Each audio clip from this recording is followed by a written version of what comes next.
When Nashville musician Cal Yorlets was gunned down in February 2019, hypnotized by a cheap perfume, an entire city came to recognize his face. I lay in my bed at night and I picture his face all the time. I think about them all the time, especially his mom. For the mother of the accused killer, 16-year-old Decorrius Wright, even the sight of men who look like Yorlets can bring her to tears. All I saw was Mr. Cal's face. All I saw was his face, because the man looked so much like him. Imagining what Yorlet's mother must be feeling also makes her cry. I seen her in court for the first time. I couldn't even just really look at her because I knew how hurt she was, because I would be hurt if my child was taken away from me. So yes, I think about Mr. Cal and his family all the time. Martine Wright remembers the moment she first learned Decorrius was in trouble. The only thing I could do was stand on my front porch. It was nighttime, and look up into the sky and yell and scream out, "Decorrius, what have you done? What have y'all done?"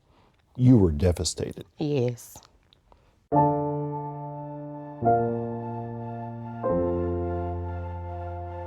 Looking back, Decorrius' mom says the little boy she raised by herself for the first 6 years of his life could never have committed such a horrible crime.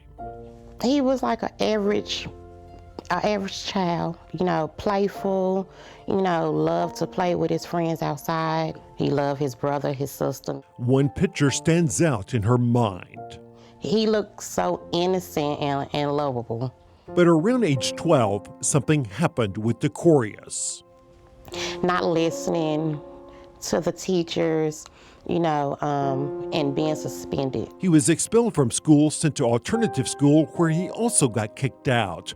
Mental health professionals diagnosed him with ADHD and gave him medication, but Martine could not be there to give it to him. I worked every morning, so I wasn't able to give Decorrius his medications in the morning time. So I had the school to give it to him, after he eat breakfast every morning.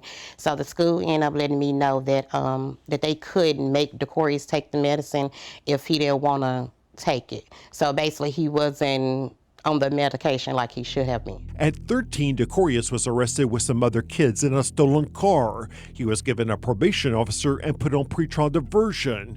But when his mother tried to report he was acting out, she says she got nowhere. So the people who I talked to, I was like, so who is his PO? No one never gave me any information about it. I never heard anything else about a PO. And nothing happened to him? Nothing happened. And do you think that was part of the problem? Yes. Small thing leads up into big things.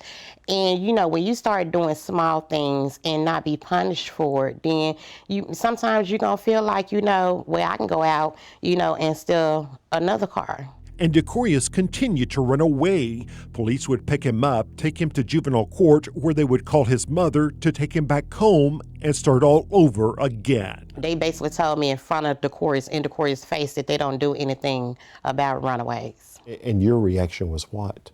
I was very upset. First of all, I was upset because she said this in front of Decorrius. So of course, if by them telling me in his face that they don't do anything, so he felt like, well, I can stay out all night whenever I get ready. It was a cycle that would keep repeating.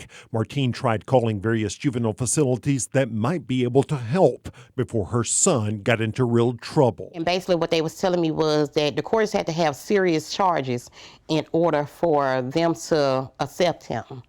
So one day I called DCS to ask DCS what did I need to do.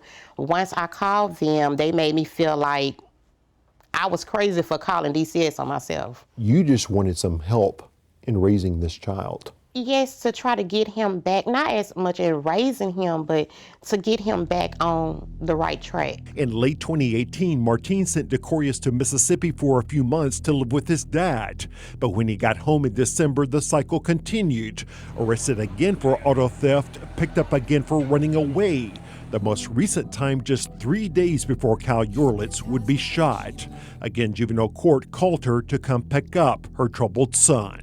I didn't think it was a good idea. That's the reason why I didn't answer the phone, because I knew what they wanted. And then they kept calling and calling, so I eventually answered the phone. And I asked them, what if I don't come and get him?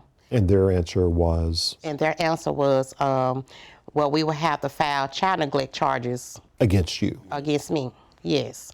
Even when she went to juvenile court, Martine says she warned a guard about social media posts showing that Decorrius was fooling around with guns. She told me basically it wasn't anything they can do about it. There was nothing they could do. Yes. Back home, he took off again.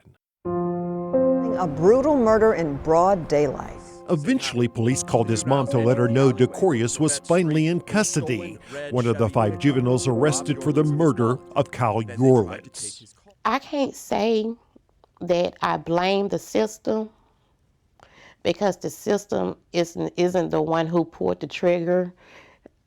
I blame the system some, but at the end of the day, you know, Decorrius, he's the one who pulled the trigger.